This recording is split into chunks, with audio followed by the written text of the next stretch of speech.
Hello and welcome to the House of Law. Tonight, we begin with a quiet journey through the soft beating wings of dusk, into the gentle mystery of the ones who watch from the branches above. We begin with crows, dark as ink spilled across the sky, and just as fluid in their motions. Crows have watched the world for longer than we can say. Their feathers hold the sheen of evening, that glossy black that sometimes glows with blue or even purple in the soft light of morning. They are neither large nor small, but perfectly in between. Large enough to command presence, small enough to pass unseen in the folds of foliage. Their beaks, strong and shaped like purpose, are always active, tapping, prying, or grasping something once hidden. The way they tilt their heads, one eye glancing, the other already knowing. It gives them a patient air, a quiet wisdom.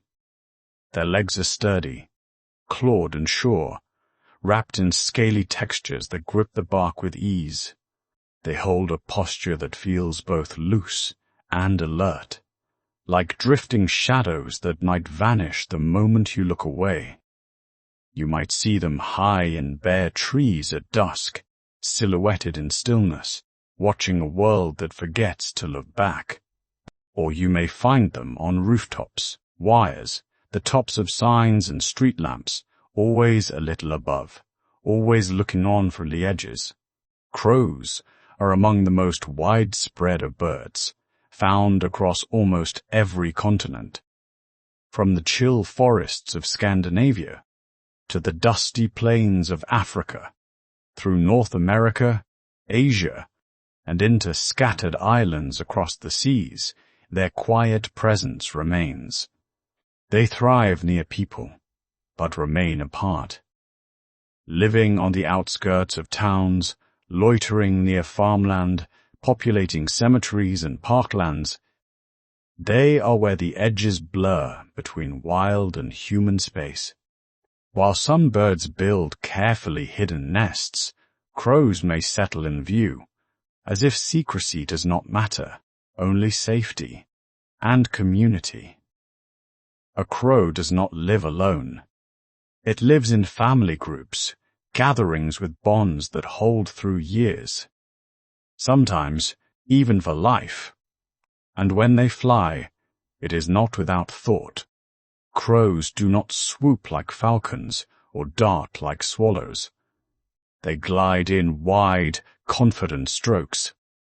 Their wings beat with rhythm and direction, leaving space between each flap, as if they trust the air to carry them for just a moment longer. They do not race through the sky. They choose it slowly, one beat at a time. When they land, it is not from a fall, but from a decision, a quiet change of energy, from air to earth. They walk more than most birds do, stepping carefully, deliberately, often lifting objects, inspecting them with equal care. Sometimes they skip or hop. Other times they stride with calm precision. You might see a crow pause, look, tilt its head as if listening to something just outside your range. A silence not meant for you. These are the quiet watchers. They see more than they reveal. And they speak, though their voices are hoarse and simple. Caws, rattles, low murmurs. But to another crow, every sound is layered with meaning. They do not rush. They move, they observe, and they wait. In this world of ours, filled with color and noise, the crow carries only shadow and silence. But within that stillness, there is thought, memory, intention, and perhaps something more. If you found a moment of ease in these quiet thoughts, feel free to like and share so others might find their calm as well. And if you'd like to return here another time, I invite you to subscribe to the House of Law. Now, close your eyes if you wish. Let the sound of wings carry you deeper into rest. Among the treetops, in quiet corners of cities and far-reaching fields, live the crows. Dark, feathered birds with minds that spark in strange and clever ways. You may have seen one, perched high on a lamppost, watching with an uncanny stillness. Crows are watchers, listeners, thinkers, not merely birds in flight, but feathered folk with sharp eyes and sharper minds. For centuries they have lived alongside us, slipping through the cracks of our routines, unnoticed by many, but never unseeing. Their intelligence is not loud or boisterous. It is patient, persistent, and precise. In Japan, some crows have learned to use traffic lights to crack open nuts. They drop them onto busy roads, then wait for cars to do the work, retrieving the treat only when the light turns red. It is a slow and thoughtful process, one that shows not just memory, but planning. These are not simple tricks or passing habits, but echoes of problem-solving built layer by layer. And in snowy stretches of Siberia, researchers observed wild crows bending wires, shaping makeshift hooks to pull hidden food from tubes. The behavior was not taught, not copied. It emerged from something deeper, a quiet inventiveness, patient and persistent. Crows in captivity have solved puzzles that require up to 8 separate steps. Tools to retrieve tools, actions that must be done in an exact order, all through observation, insight, and memory. One bird, named Betty, became famous for bending a straight piece of wire into a hook, all on her own, no training, no instruction. When one solution failed, she tried another. When a challenge confused her, she waited, watched, and tried again. This deep flexibility, this ability to adapt, is part of what sets them apart. Scientists studying crow behavior have often found themselves humbled. It is not a matter of mimicry or simple conditioning. It is something else entirely.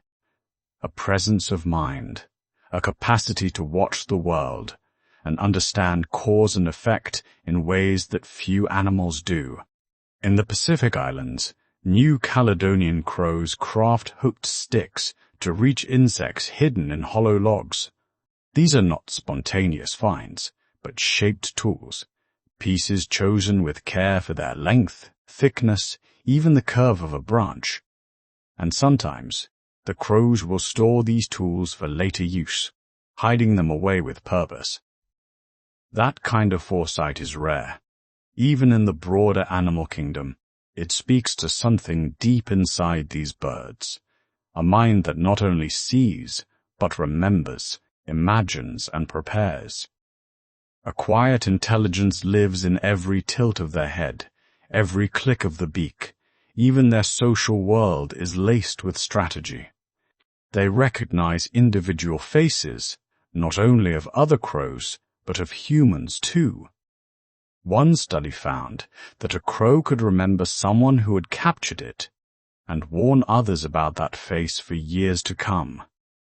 They do not forgive easily, and they do not forget, but just as easily, they can remember kindness. Some have returned gifts, bright buttons, tiny trinkets, fragments of metal or glass, all offered to humans who left food for them each day.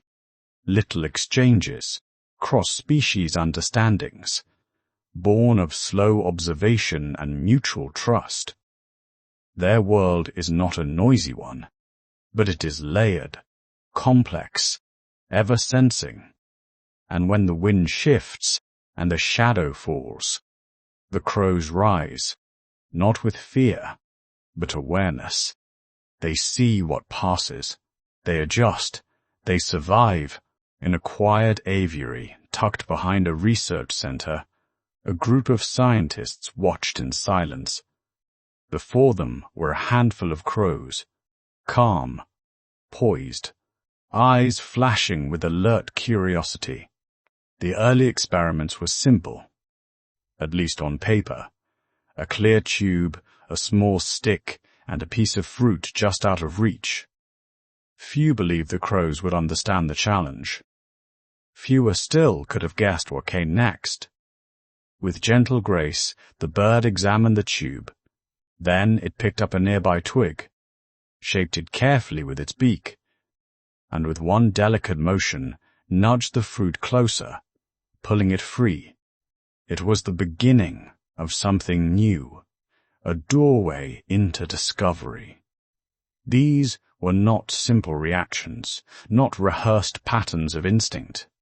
They showed planning, a sense of sequence, a grasp of cause and effect. Over time, the puzzles grew more elaborate. A collection of tools arranged in a specific order, one box containing a key, the key unlocking another box. Inside, another clue, another piece of the puzzle. And still, the crow would watch, wait, gather the elements in the right order, each step memorized, each motion deliberate. The researchers were quiet, diligent, patient. They noted changes in behavior, different approaches between individuals. And slowly, they began to see that these birds held something remarkable. Memory and problem-solving skills on par with great apes. But it wasn't just about objects or tools. One day, they introduced something new. The human face. Not just a glance, but a deeper impression. Some researchers wore simple rubber masks as they entered the aviary. One mask brought food, another recorded data, a third marked an event the bird did not enjoy. Over time, the birds began to react to the face, not the action. They remembered who brought comfort, who brought annoyance. Even years later, they would still recall the difference. The idea was unsettling, quietly powerful. Not only could these animals use tools, they could map a face, store it, link it to experience. This level of social memory had seldom been seen in birds, and yet here it was, clear as sunlight on black feathers. One crow, who'd had a difficult encounter with a certain mask, would cry out sharply whenever it appeared. Another, recognizing the kind eyes behind a different mask, would draw closer, hopeful for a treat. It was a kind of intelligence that could not be ignored, not simply instinct, but choice. Not just reaction, but intention. These early experiments, though still limited by their time, laid the foundations. They revealed the quiet intelligence that crows had always carried within them. Waiting to be seen, waiting to be understood. In the heart of Seattle, a quiet discovery took flight. It began with a simple question. How do crows remember? And perhaps more importantly, what do they choose to remember? At the University of Washington, researchers set out to explore the mysterious minds of these keen-eyed birds. The study was as curious as it was deliberate. A group of scientists walked the university grounds wearing latex masks, not just any masks. Each one was chosen with care. There was a neutral face, calm and unknown, and then there was the face of danger, the mask of a predator. When researchers wore the predator mask, they gently captured a few crows for tagging and released them unharmed. No harm, no injury, just a moment of brief interaction. But the memory, it stayed with the birds. The next time the dangerous mask appeared, the crows responded. Not with chaos, but with clarity. They cawed, circled overhead and began to harass the wearer. They remembered. And what's more remarkable, they told others, even crows who had not seen the mask during the original event joined in the outcry later. They had learned from their flock. The masked man had become a legend. With time, the awareness spread. From campers' corners to neighboring streets, the crows shared their warnings. As if passing along an old, familiar law, a new stranger may walk the path, but to the crows, he bore the face of trouble. The study unfolded over years, calmly observed. Every return of the dangerous mask met with cries from the trees. Yet when the neutral mask appeared, silence greeted him. No arrows from beaks, no pursuit from the skies, only quiet, a peaceful acknowledgement that not all faces are remembered the same. The implications reached beyond the birds. They showed us that memory in the animal world is not bound just to instinct. It can be personal. It can be shared. It can linger. And in the minds of crows, faces become stories. The mask may be rubber and empty, but to a crow, it holds meaning. And so, the crows of Seattle continue to watch, looking down from electric wires and darkened branches, reminding us that the world above is always listening, always remembering. The wind raps softly around the branches, where a crow sits, peering down from its high perch.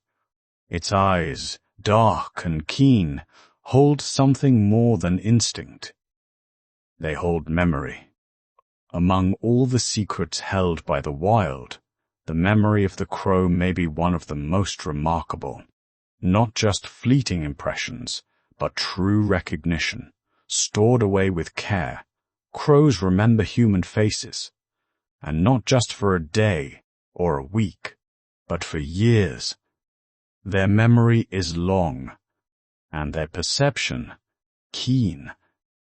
It begins with an encounter, simple at first. A person walks beneath a tree or passes through a field. They may offer food, or they may raise a hand, and the crow watches. It studies the shape of the face, the movement, the tone. And what happens next is quietly astonishing. The crow does not only remember what occurred, it remembers who was there. Facial patterns, expressions, even details of clothing, all stored like ink upon parchment, dusky and deep. Why does a crow hold on to such memories? Because for a creature of the open skies, survival depends upon remembering both kindness and danger. If someone brings harm, the crow recalls the risk. If someone offers food, the crow remembers the peace. And this memory, remarkably, is not kept in silence. It passes from one crow to another, through soft cries, through subtle flights, through patient observation. A child crow learns who is friend and who is not just by experience, but by the guidance of parents and the whispers of the flock. Generations may grow, branch by branch, but the lessons remain. Scientists, in quiet parks and winding trails, have placed masks on human faces. Some masked figures fed the crows, others threatened them, and years later the crows still reacted. Not just those who had the first encounter, but new birds too. Drawn into the great memory of the group, a single face, once seen, could write its presence in the story of the flock. A memory that soars across years and spreads with wings and words unknown to us. It is a form of wisdom, ancient and alert, not made of books or diagrams, but held in feathers and flight, a crow remembers. And in doing so, it weaves itself into the subtle lacework of time, where every glance, every kindness, every harm, is never fully lost. Softly nested in the mind of a bird who watches from the trees, to pass, birds, just like us, live in complex worlds, filled with messages written across the faces of their companions, their rivals, and their young. But how do they know one face from another, when feathers often shimmer with distraction, when beaks and eyes are shared among thousands of kin? What lies behind their gaze, their second glance, their lingering stare? Tonight, we drift into the gentle science of facial recognition in birds. It begins in the delicate architecture of the avian brain. Nestled within the space beneath their feathers, a network of neurons responds to faces, familiar ones, trusted ones. In crows, magpies, even tiny finches, researchers have found clusters of activity when the birds are shown the faces of others they have known before. These responses light up in brain areas functionally similar to our own fusiform face area, the region in humans responsible for rapid face recognition, expressions, and identity. Although bird brains look very different from ours, with fewer folds and less self-similarity, nature has found a way. Birds have evolved specialized regions within their brains, areas designed to process visual details, subtle features, and the unique patterns that distinguish one individual from another. For pigeons, even simple, two-dimensional images of human faces are enough to trigger a memory. They can learn to distinguish between people wearing different expressions and remember them over long stretches of time. Crows, with their deep black eyes and sharp intelligence, recognize individual human faces too. In one long-term study, wild crows remembered the faces of researchers who had once captured them, and reacted with alarm years later, even warning other crows nearby. Such memory, so strong, so enduring, shows us that the concept of a face is not just a pattern of feathers or shadows to a bird. It holds meaning, consequence, familiarity. The recognition of faces in birds is not simply a trick of instinct. It relies on learning, on attention, on something that whispers close to what we call thought. Just like us, birds differ in how they attend to faces. Some species, like parrots and corvids, show high precision in remembering individual features, while others, such as songbirds or ducks, may rely more on general outlines or unique vocal cues.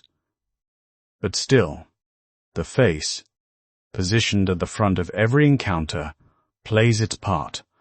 Inside the avian brain, researchers have found pathways from the retina leading directly to regions that catalog these visuals.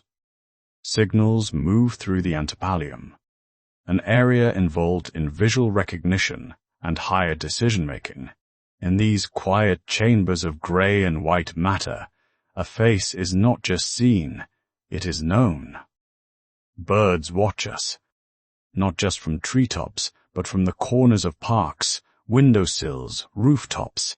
Behind the still black eyes, something stirs. A file is opened, a memory of yesterday's crumbs, today's kindness, or last week's sudden rush.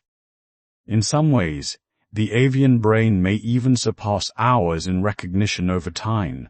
While we humans forget names and mistaken faces, many birds retain the precise likeness of those who mattered to them, across seasons, across migration routes, across silence. Their vision is more acute in some areas, color perception more refined, and with that, the ability to take in micro-patterns and subtle distinctions we might overlook. Yet at the core, the story is familiar. Through whatever shape the brain takes, when the eyes fall on a face, a map is made. Curves around the beak, the angle of the gaze, the constellation of colors in the feathers. Just like we remember a smile, or the glint in a loved one's eyes, so do they build their living galleries, one face at a time. Faces in the fog, once blurry, now held in recognition, stitched into memory, and in that delicate recognition, in those silent acknowledgments between wings and eyes, the long arms of evolution reach out to remind us, gently, that we are not so different. In quiet woods and quiet town edges, you may not see the crows at first, but they see you, not just with eyes, but with something older, something shared in whispers and rattles, in sharp cries that seem to echo from the trees themselves. Crows, you see, pass knowledge from one beak to the next. They live in families, not just flocks. Bonds that hold like roots beneath the soil, unseen but firm. And within these families, lessons are passed down. A crow watches more than it acts. A young one perches in silence, watching its older kin listen to the winds, mark the shadows, tilt their heads at the pause of silence between city sounds.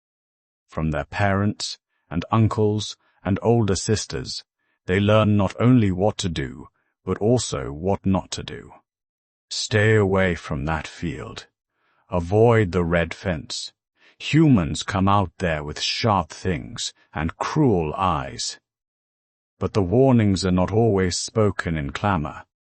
Sometimes, just a low call, a single note stretched with meaning, or a ripple of wings rising suddenly from the power wires, just because one among them tilted his head and sensed the passing of danger long before it could be named. These are not accidents, not guesses. This is knowledge, passed like a lantern across generations. Crows hold what they learn. They remember faces. They remember places where food was generous, or where traps were hidden under leaf and wire. And once remembered, these things are passed on. When dusk falls and the sky turns to cold copper, flocks will gather in long, meandering groups. They meet on rooftops or along treetop corridors near the rivers. Hundreds sometimes. These are not chaos, but conversations. Soft calls, rasps, chattering notes pass through the group as if reading aloud from a long and invisible book. Behavior spreads here, warnings shared in the hush of twilight. If one crow warns of a mask it once saw, another will learn the shape of that danger without ever seeing it themselves. Parents teach children these lessons in small trials. A bit of shiny foil set down with no scent, flat and safe. Then the same foil placed near hidden wire or a string. Only through watching do the younger crows learn the difference. Learning by doing, yes, but more so, learning by watching. That is where the crow mind grows strongest. Each generation is born not into blankness, but into wealth. A culture of knowledge, ritual and memory, shared across kin. Look up on a cold winter day and listen for the meeting call. 2 short calls, 1 long. That means something to the crow that hears it. It is a page turned. A reminder, maybe, to approach from the west instead of the east, or a signal that the red-shouldered hawk is nearby. These signals, they vary by region. One city's crows may have different phrases than those of the woods. They hold dialects, traditions, signs that shift just slightly from family to family, like villagers telling old tales, but each in their own tongue, their own rhythm. So it is with crows. Their law is passed gently but firmly, like a tap on the shoulder or a look held a little too long. Warnings may wear many forms, but in the crow's world, they are never wasted. Every call, every flap, every gathering at dusk is a memory shared, not lost. Beneath the canopy of branches, where early morning light trickles down like soft whispers, the crows begin their chorus. It might sound like noise to some, short caws, long croaks, and sudden clicks. But for those who listen carefully, there is meaning in their voices. Crows have a language, intricate and rich, each call shaped by more than sound alone. There are alarm calls, sharp and urgent, used when danger stirs nearby. Then there are contact calls, subtle and friendly, used to keep track of one another throughout the trees. When a crow finds food, it uses a different tone entirely, a rhythmic pulse of sound, rising and falling, alerting trusted members of the group. But crows do not share indiscriminately. They remember faces, human and animal alike. They remember kindness and betrayal. Their voices carry those memories, encoded in the way they call out to one another. Researchers tell us that crows adjust their calls, depending on who is present, and what they've experienced before. They imitate, they adapt, they learn. But communication for a crow is not just through sound. Body movement, posture, wing gestures, all carry messages too. A slight raising of feathers, tilting the head a certain way, stationary silence that says, I once watched a crow land softly near a group of its kin. It bowed slightly, turned its head, and then gave a low, throaty murmur. The others looked on, waited, then responded in kind. Nothing seemed rushed, no clamor, just a slow exchange of intent. You see, crows are not solitary. They depend on one another in ways large and small. They form families, with older siblings helping raise the young. They gather in roosts, hundreds, sometimes thousands of them, wings nestled close together in the trees. Decisions are often made, not alone, but together. Where to feed, when to fly, where to sleep. It's not a single leader who decides. Instead, voices rise, ripple through the trees, and gather around a shared direction. When a potential threat appears, a hawk perhaps, or something unfamiliar below, the group responds with caution. But before taking flight, they assess. One or two will fly out first, testing the air, calling back to the others. Those calls echo through the canopy, pausing the entire community. Their voices influence one another in a pattern that seems more like conversation than instinct. In that way, their trees become places of dialogue, a harmonious conference among feathers and leaves. Some researchers call this democratic decision-making.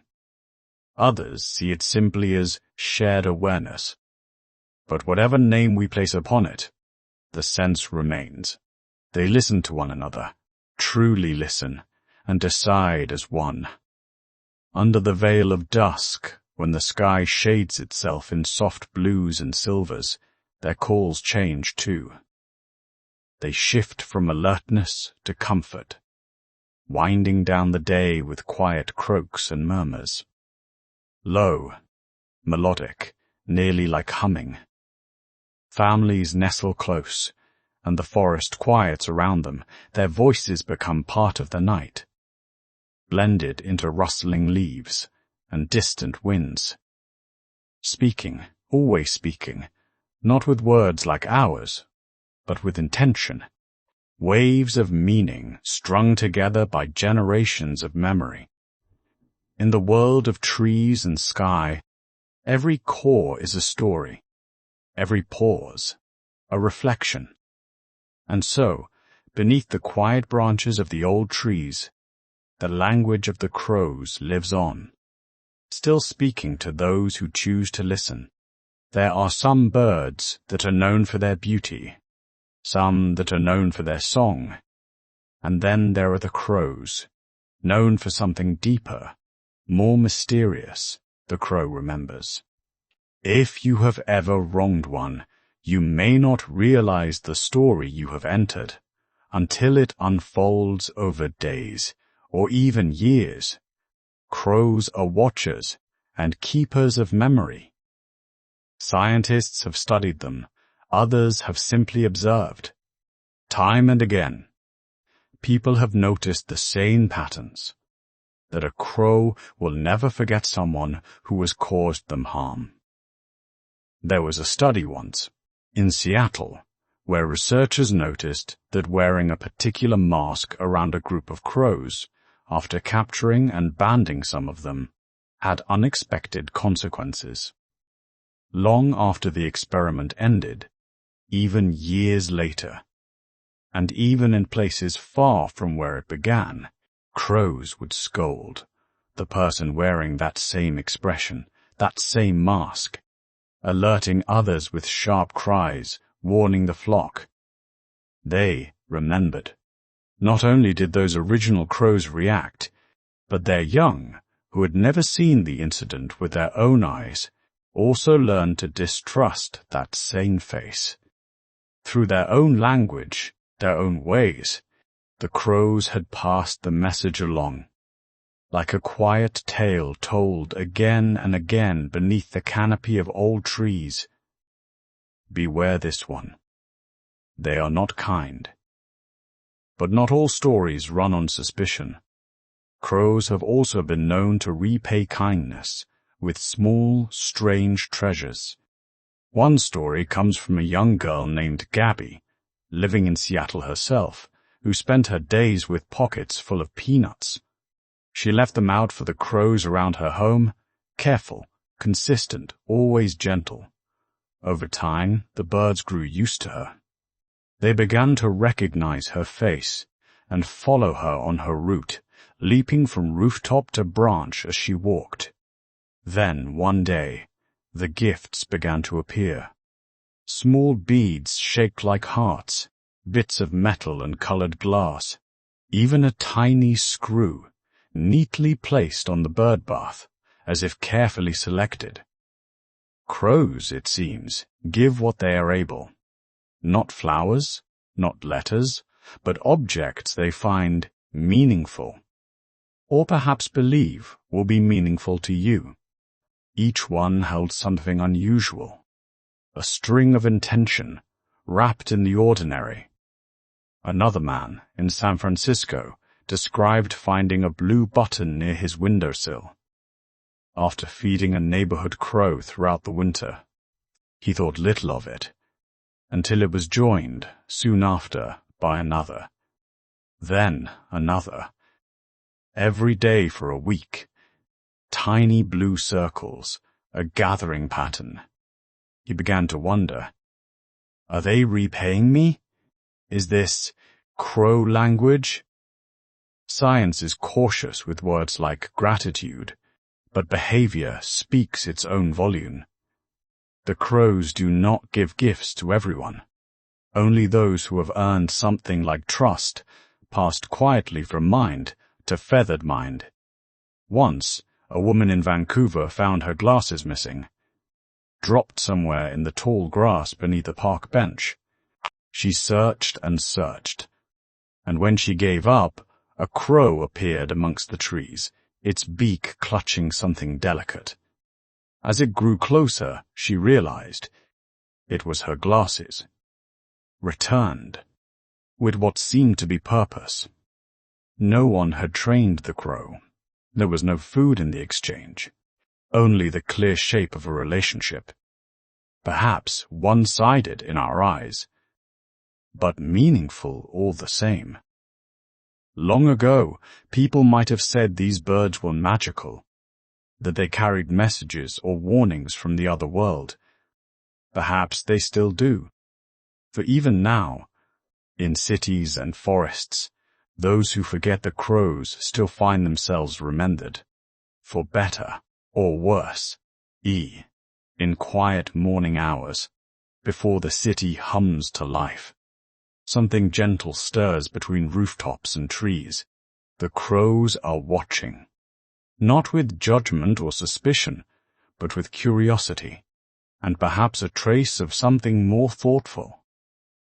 In many cities, relationships unfold between humans and crows, slow and quiet, like leaves drifting through air. Some say it begins with food, a crust of bread, a piece of fruit, offered not as a lure, but as a gesture of peace. Over time, the crows remember. They are good at remembering. A passerby may not see it, but to those who dwell in the rhythm of it, these patterns are as present as sunlight on windows. A man in Tokyo packs bits of rice and soft fruit, not for himself, but for the family of crows that greet him each afternoon at the corner where he sits on the same bench each day. They gather around, not close enough to touch, but not far enough to be strangers. He speaks to them, his words floating like wind beneath their wings. What matters is not the language, but the tone. Even the crows. The crows seem to understand that routine becomes friendship. Or something close to it. Trust is not declared aloud. It grows in silence over years. These birds remember faces. They know who is kind, who leaves offerings, who watches with soft eyes. In certain neighborhoods, a child might grow up knowing the crows by sight, naming them, waiting each afternoon to see if they appear. A game at first, and then a bond. After enough seasons pass, the crows recognize her too, following from tree to rooftop, a quiet escort between home and school. To some, this might seem like fantasy, but in the steadiness of small routines, truth lingers. There is comfort in being seen, even by wings above. In return for patience, the crows offer scraps of their world, a glimpse into how they watch, listen, remember. One man left bits of string painted in bright blue, and the crows wove them into their nests. He never saw the nests himself, high above where branches sway, but he imagined the blue visible from the sky. A trace of their lives mingled with his. Another woman noticed a crow returning the same hour each day. Perching on her railing, she left food for it, but also began reading stories aloud. Not for an audience, not for attention, just to share. The crow, ever silent, remained as she spoke. Days slipped into years. On quiet evenings, it would sit by her as dusk settled across the city, neither commanding the other, only existing, simply, together. That, perhaps, is the truest form of friendship, not built on demands or expectations, but on trust formed slowly, moments layered like feathers, each one soft, but collectively strong. In the early breath of morning, before the hum of the city begins to rise, a quiet sentinel watches from a rooftop ledge. A crow, dark, feathered, and still, surveying the softened skyline beneath a silver haze of dawn. Crows have long lived alongside humans, but in cities, their bond with our world becomes something even more remarkable. They do not merely survive the city, they learn its rhythms, adjust their ways, and shape new lives among towers and traffic. In quiet alleyways and brick chimneys, crows find places to build their nests. Chimneys are among their favorites, slightly hidden, slightly warm, and just out of reach of the city's constant motion. They gather twigs from parks, pluck soft materials from discarded clothes, and weave homes where old smoke once rose. High on the ledges of forgotten factories and office buildings, they settle in, never too far from people, yet always watching from above. The city offers many challenges, but it also offers consistency. Food spills from open waste bins. Crumbs fall beneath benches and bus stops. Wrappers cling to breeze. Swept curbs. Crows remember the best spots. Over time, they map the city's patterns, learning when delivery trucks come and go, which parking lots are quietest at dusk, and where the gulls do not bother to go. In the ruins of dropped sandwiches and softening fruit, a feast can always be found. Crows are not scavengers in the careless sense. They are collectors, keen-eyed and clever. A green bottle cap becomes a toy. A tangled bit of string returned home for later. They make the city not only a shelter, but a playground, a workshop, a school for their young. Nestlings, warm and watching through chimney cracks, grow up with the calls of footsteps and car horns echoing below. And still, the greatest challenge of all may be movement itself. Wings clash with walls, with windows, with wind channels formed by streets lined in glass. So crows have learned not just to fly, but to study. They time their flights with signals. They learn red means pause, green means go. Not because they know colors, but patterns. Over and over, they see cars stop, then go, then stop again. When you look up in the city and see a crow perched on a crosswalk light, it may be watching, waiting, learning. The city breathes in loops, and the crows breathe with it. They glean silently from the movements of humans, avoiding open umbrellas, knowing when it is safe to drop down and when to rise. Some even hold small grudges, recognizing individuals who offered food or who trespassed too close to their nests the season before, not in anger, but simply in memory. Because in the city, memory is key. Survival comes not with strength alone, but with observation, repetition, and patience. Generations of urban crows pass down these stories, not in words, but in quiet mimicry, in careful watching, in subtle calls that only others understand. They are our quiet companions in the sprawl of scaffolding and noise. Above us, between wires and window panes, and within the shadows of forgotten chimneys, they thrive. Wholly adapted to the strange home we've made, and still untamed, as the light fades and the sky turns a soft gray, something ancient begins to stir in the trees. The evening belongs to the crows.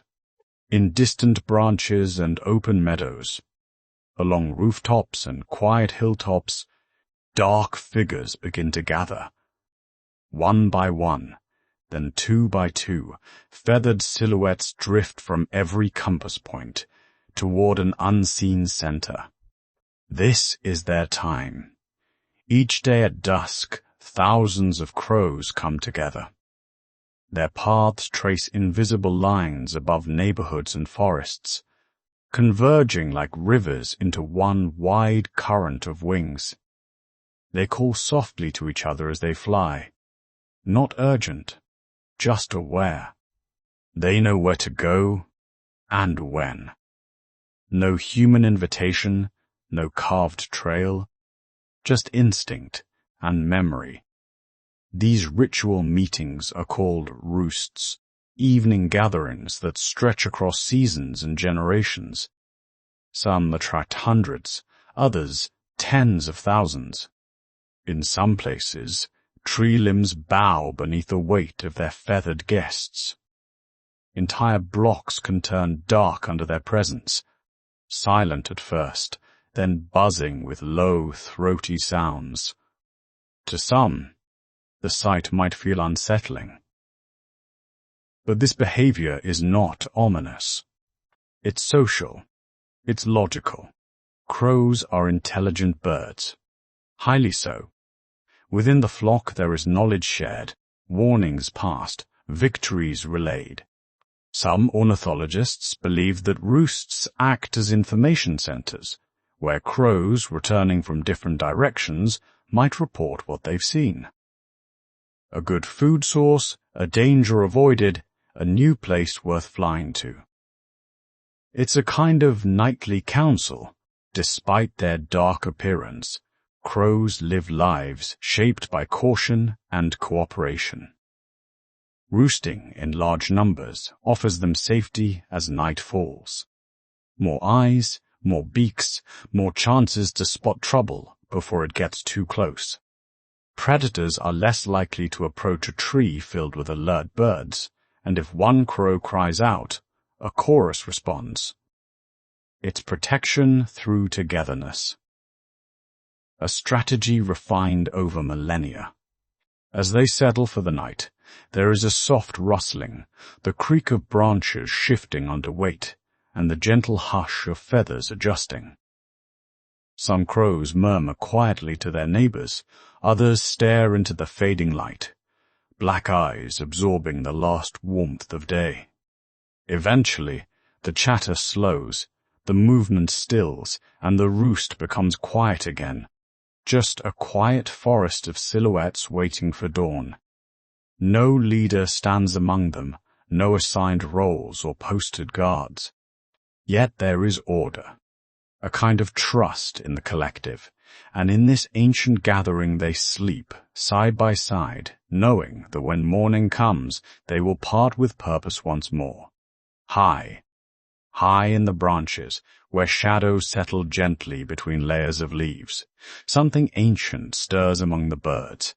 Crows, so often thought of as mysterious or mischievous, yet within their dark feathers and bright eyes lies a society rich with order, care, and tradition.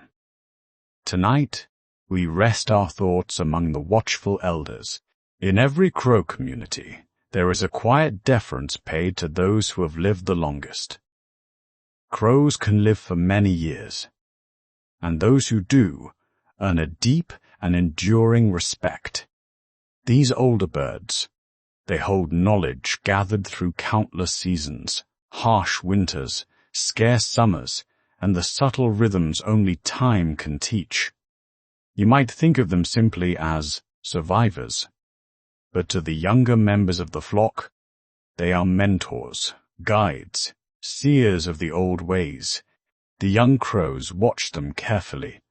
They mimic their calls, learn from their movements, and observe how they behave in the gathering. There is no crown upon the head of an elder crow, no throne hidden in the boughs. But when a season turns, or a threat appears, it is the elder's voice that rises first, and the others listen. Their guidance isn't given loudly, but through subtle signals, a change in posture, a shift of the wings, a quiet warning cry passed down through generations. Family ties in a crow's world are strong. Crows live in tight-knit groups called murders, but within them are families. Parents raise their young with devotion, siblings remain bonded even after they learn to fly on their own, and older children will often stay near, helping raise new clutches born the following year. Helpers at the nest, they're called, and while they may be just a year or two old, they already show a kind of family loyalty that echoes through the flock. Within this system, the elders act not only as guides, but also as teachers. Lessons are not always delivered in ways we would recognize. A staged display of alarm to train attention, a feigned approach to danger, to teach caution. These are lessons woven into living. They teach the young where the best roosts are found, when to call and when to go silent, how to find food, and even how to share it. Shared experiences create a memory that isn't just in one bird's mind, but inside the flock itself. A kind of shared law, passing coal-black feather to coal-black feather, across seasons, across generations. These elders are not chosen, nor are they always the largest or most commanding. But they have seen more suns rise beneath wings, and they carry the memory of flight through storms. When danger stirs at the edges of the branches, the younger ones look to them, and even when nothing is said, they understand what to do. It is not just memory they carry, but trust, the soft weight of it, woven into the life of the flock. In the quiet hours, when the sky grays and the winds slow, you will sometimes see the young settle near them. No reason needed, no call made, just closeness. Such comfort is offered in silence, passed on like warmth you can feel without fire. This is the secret way of elder crows, neither rulers nor commanders, but remembered, revered, and quietly followed. In their watchful eyes, the story continues. By the time the last golden edge of sunlight slips beneath the horizon, the crows have finished their final calls of the day. They settle into their roosts, high among the branches, tucked quietly in large flocks, or sometimes in pairs, just close enough to feel one another's presence through the branches. The noisy arguments and chatter of the daylight have faded, replaced by a remarkable stillness.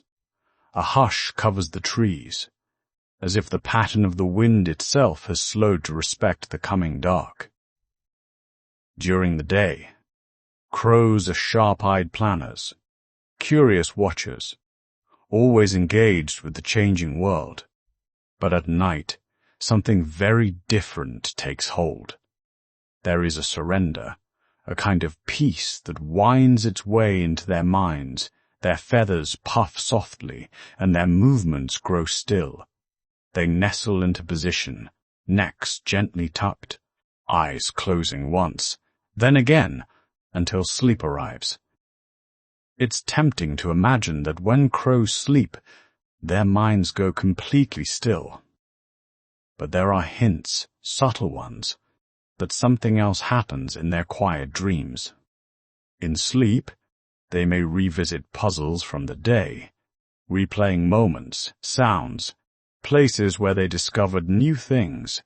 There is evidence that many birds, including crows, dream in fragments of their daily life, flashes of images, echoes of voices, or the soft sensation of flight. It's a private world, a quiet one, and it's wrapped in the comfort of their chosen resting place. The flock is mostly silent now, but not entirely devoid of sound. Every now and then, a faint rustle of feathers as one shifts position, a low murmur, almost a sigh, passing from one bird to another, not meant to wake, but to acknowledge, to exist together in darkness with soft company. Their hearing stays partially alert, even in rest, not to listen for danger, though that still happens, but to be part of the night itself.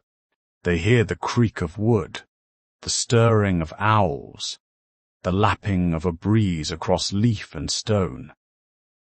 They are not quite watchers now, but listeners, joined with silence rather than separated from it. And so, the roost becomes more than a shelter. It becomes a temple of shared stillness. Beneath the moon, tucked into the arms of sleeping trees, the crows let go, no longer minds in motion, but minds at rest, wrapped in dreams they cannot tell, floating gently through the hush of the night. Memory drifts like smoke across a still field, invisible but heavy with meaning. In the life of a flock, the past is never truly gone. It lingers, not just in the minds of the oldest members, but in the patterns of their movement, their silence, their caution. One bird alone may forget, but a flock remembers. Each dawn, flight, and dusk descent is guided by echoes, soft recollections folded into instinct, shaped by generations. If a meadow once held danger, silent and unseen, the flock knows to veer away, not because of what they see today, but because of what they sensed long ago. They might not remember the specific shadow, or the quiet rush of wings overhead, but something in their formation shudders when they near a place like that, and they pass it by. Avoidance is not born only of fear, but of wisdom. Careful choices lay stones across invisible bridges, safer ways through time. Paths once chosen may ripple forward, carved in the wind, and each journey remembers the one before it. The routes they follow are not always the shortest, nor the easiest, yet they are striking in their consistency. Across seasons, across years, flocks return to the same trees, the same waterways, the same safe valleys. These choices are not made by maps. They are held in the hush between wing beats. Over time, these remembered routes become traditions, not fixed by law, but shaped through experience. A turn over the river bend, because long ago the straight route led near a predator's den. A pause on the northern slope, where berries once grew and danger never came. Even in unfamiliar lands, birds send something passed down, a rhythm that tells them when to stay, when to rise, when to wait just a little longer. Sometimes the youngest do not understand, eager wings pulling toward newness and risk. But the older ones, their hesitation is mild, steady. And often enough, those hesitations save them. The flock moves like memory given form. Each choice is both present and distant, practical and ancestral. To be among them is to feel the presence of events never seen, yet still influencing every tilt and turn. Over generations, some of these memories become myth, directions without origin, habits without reason to our eyes. But to the flock, nothing is by chance. Even strange detours may be rooted in long-lost lessons, a time when the winds shifted in a storm, or a predator waited where none had before. These are not fairy tales for them. They are survival, embedded in feathers and formation. And so, the story of their past is still unfolding in each present day, each call and each cautious path chosen. A quiet, lasting legacy, guided by memory, guided by what they do not speak, but never lose. The shape of a crow in flight, dark against a twilight sky, has followed the footsteps of human stories for centuries. From forest shrine to wind-scoured shoreline to frost-covered tundra, the crow has been seen and revered in many forms and many names.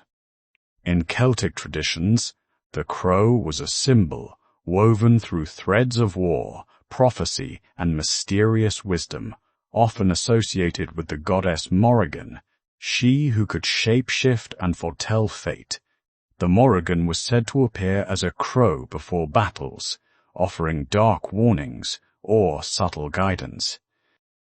To the Celtic mind, the crow was not merely a bird, but a spectral presence, one foot in the world of the living and the other softly placed in the world beyond.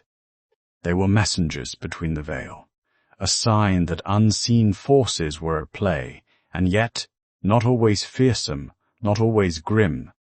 The crow also stood for endurance and memory, witnesses to what was and whisperers of what might be. Norse mythology offers another shadowed window. There, the gods themselves kept close bonds with ravenkind. Odin, the Allfather, known for his endless quest for knowledge, was often in the company of two ravens, Hugin and Munin. Their names mean thought and memory. Each day, Odin would send them across the world, and each evening they would return, perching upon his shoulders, whispering the secrets they had gathered. In this world of frost and runes, crows and ravens were sacred, not for their beauty, but for their seeing, their knowing. Odin valued knowledge above all other treasures, even giving an eye for it. And so the ravens became more than companions. They became his other senses, extensions of a divine mind. In many Native American traditions, the crow carries a different rhythm, but no less depth. A shapeshifter, a trickster, a teacher. Among the stories told by the people of the Pacific Northwest, Crow is often regarded as a creator, guiding the world into light. In one tale, the world was once in darkness, until Crow stole the sun and flung it into the sky. Not out of mischief alone, but from a deeper sense of balance, of right and renewal. Crow's intelligence, its clever nature and bold spirit are honored traits, respected across generations. To those who listen, Crow may bring important messages, a tap on the branch, a caw on the wind, a reminder that wisdom can wear dark feathers. Whether in the form of a goddess, a god's companion, or a clever guide, the crow has never been just a bird. It lives in the stories, because it lives in mystery, always watching, always remembering, always just out of reach.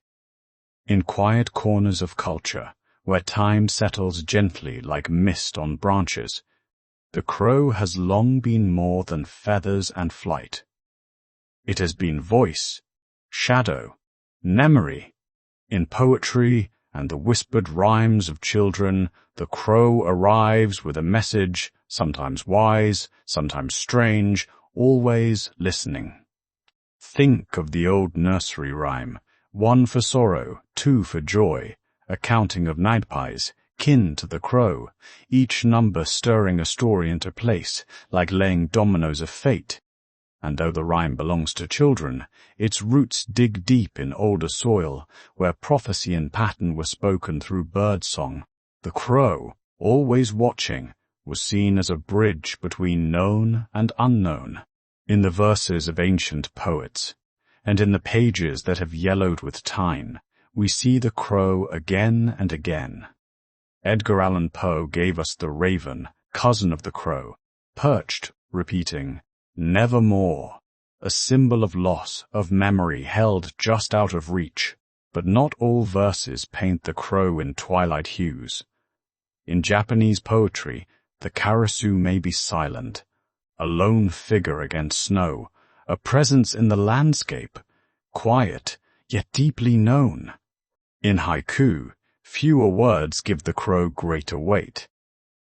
A single bird, black against white, suggests the cycle of seasons, or the passage of grief.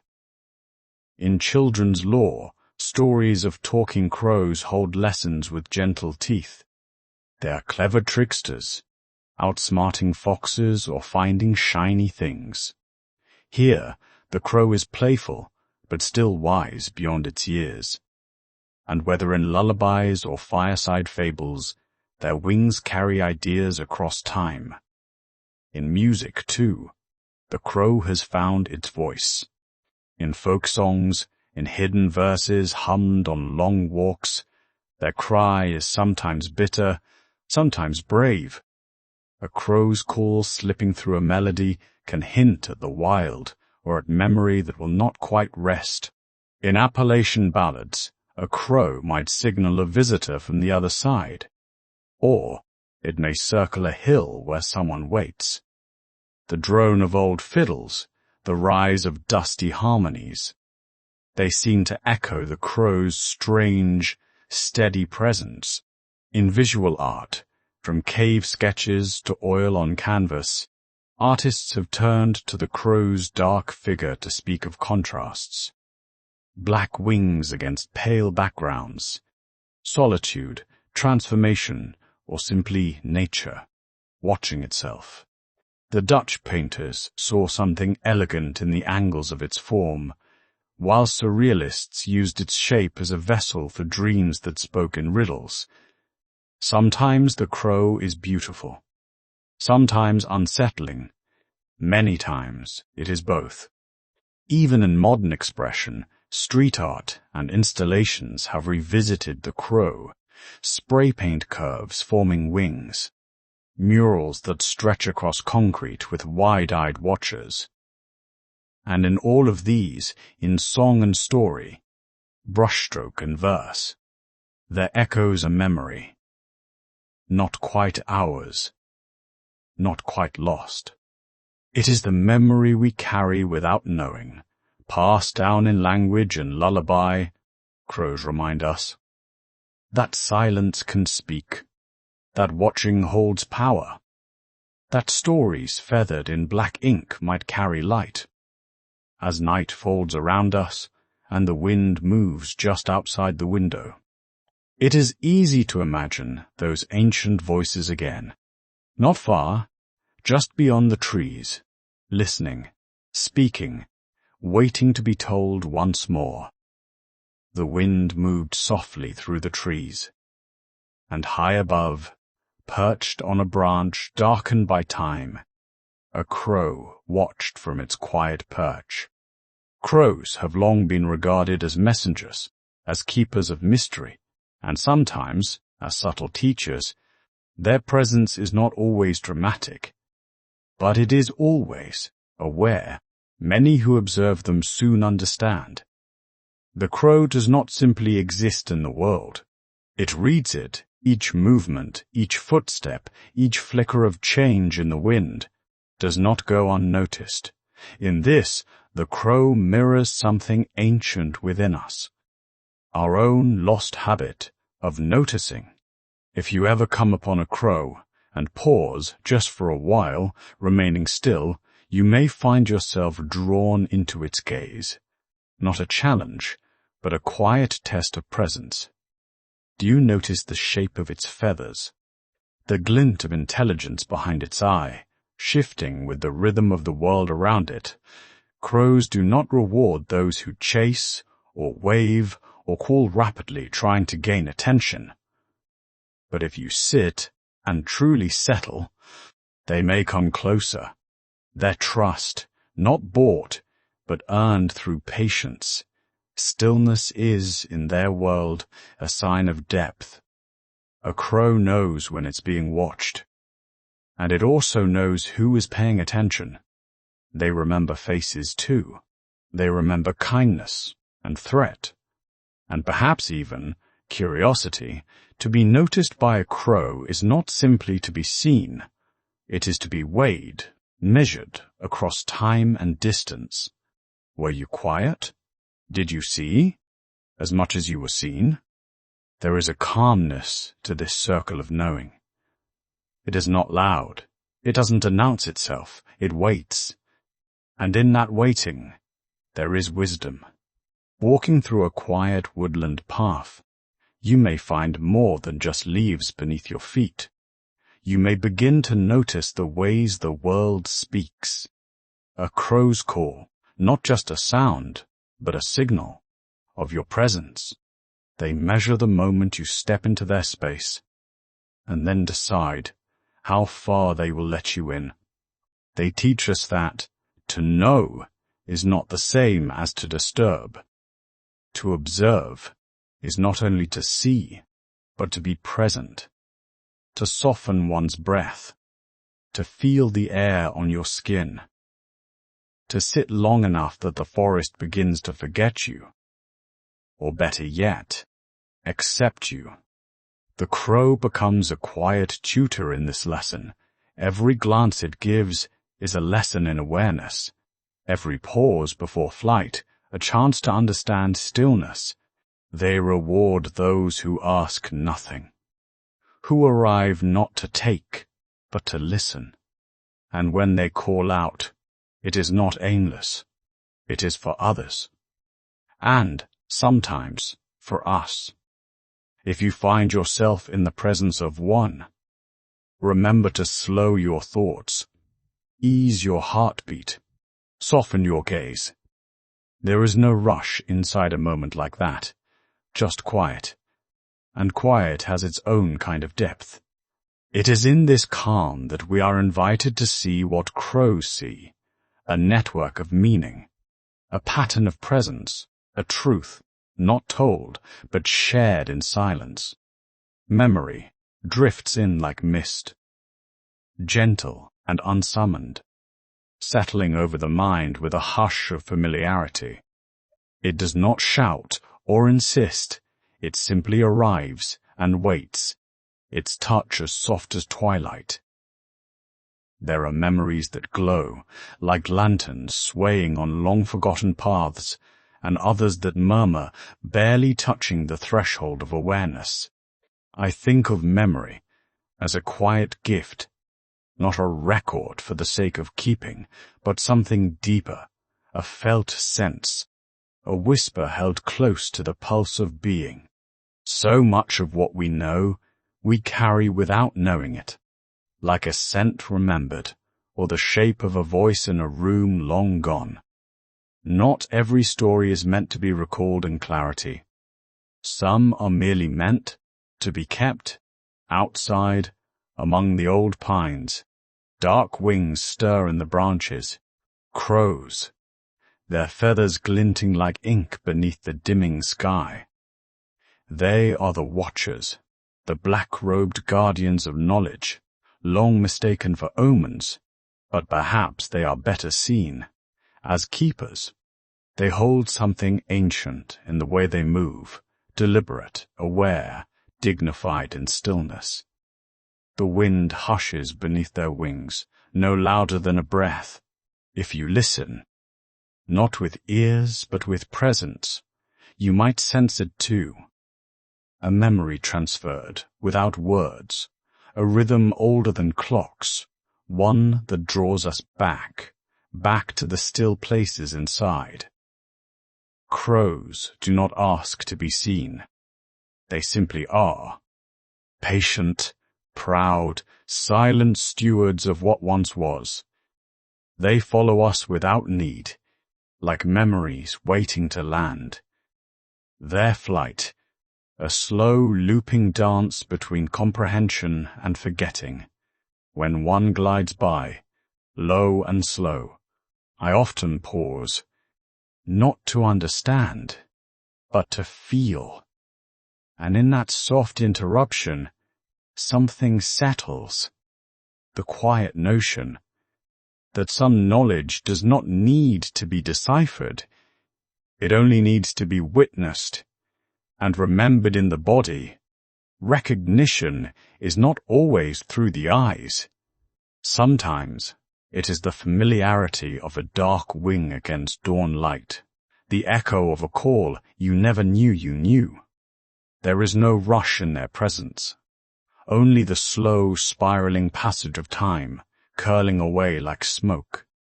These birds, they do not fear the old things. They wrap around memory like fog upon stone. The house watches them too, its roof sloping inward like a nod. It remembers, though it does not speak, its walls, lined with the traces of hands that once built and blessed and brushed against. Everything here holds something that used to be. And beneath the hush of wings, there is a joining. You, me, them, all of us, holding on to something just out of reach. And perhaps that is the essence of memory.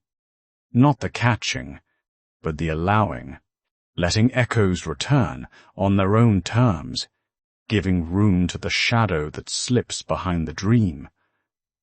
Tonight, I listen to the flight of the crows.